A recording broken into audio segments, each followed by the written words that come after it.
Bonjour, chers amis, chers étudiants. Ce que je voulais faire, dans le fond, c'était une recap de ce qu'on avait vu hier, dans le fond, le 3 juillet. On avait vu, dans le fond, la finalisation de l'installation de Nagios. Puis, on avait vu aussi l'installation de NGRock, qui permettait, dans le fond, de créer des tunnels privés et sécurisés par Internet.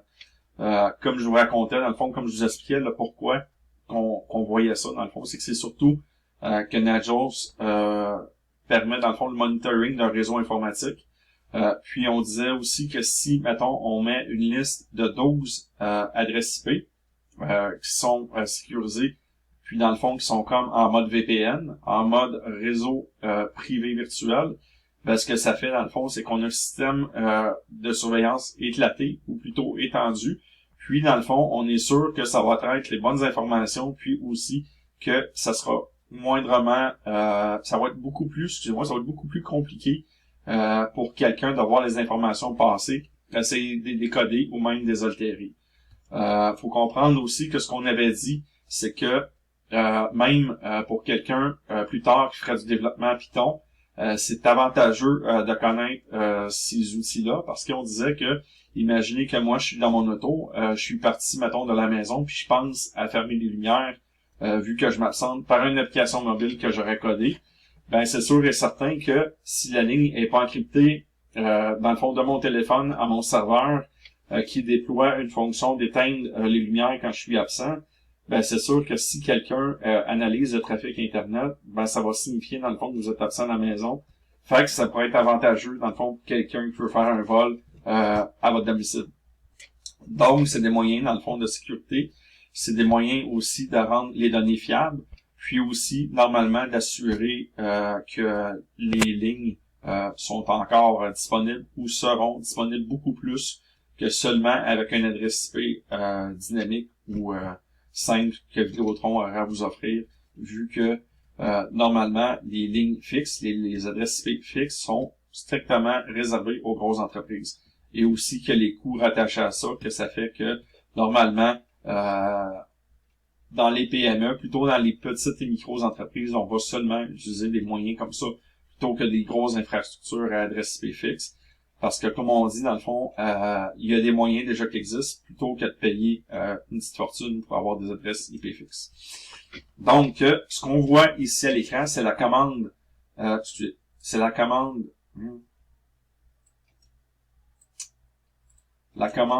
ici, commande install apt ubuntu 22.04, voilà.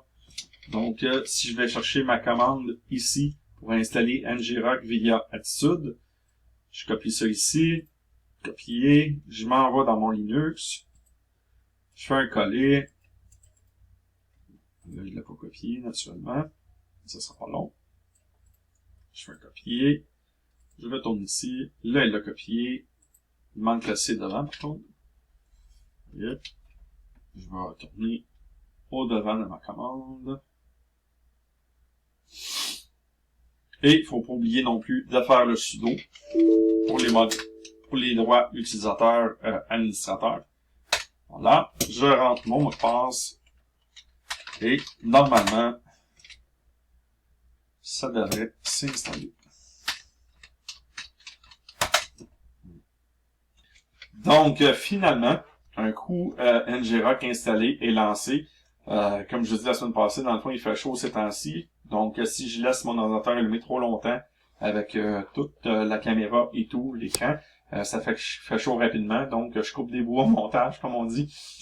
Donc, ici, dans le fond, comme on voit, NGRock est en mode online ou en mode exécution. Donc, ce qu'on voit, c'est que l'adresse ici, http ef948894.ngRock.io pointe vers localhost 2.5000, qui est dans le fond l'ordinateur de la personne qui exécute le script.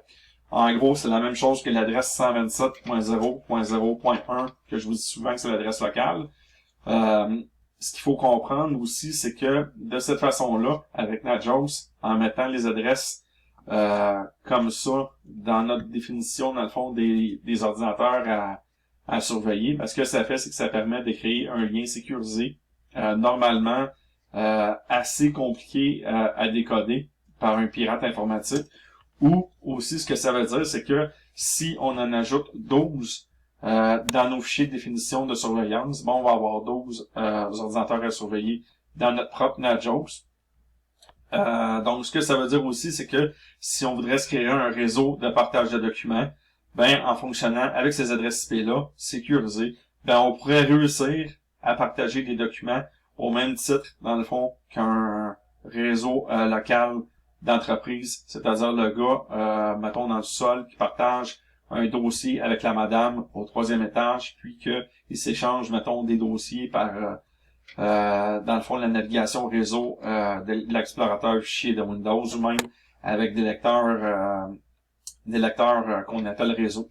Ce que ça veut dire, dans le fond, c'est que ça accélère beaucoup les processus, ça les rend plus sécuritaires, puis ça permet, dans le fond, d'intégrer des ordinateurs qui sont comme hors du bâtiment, qui sont peut-être à 20 km ou même 200 km de la même façon que ceux dans le même building et aussi d'une façon sécurisée, que normalement c'est assez sécuritaire, mais c'est sûr qu'il y a des façons de contourner.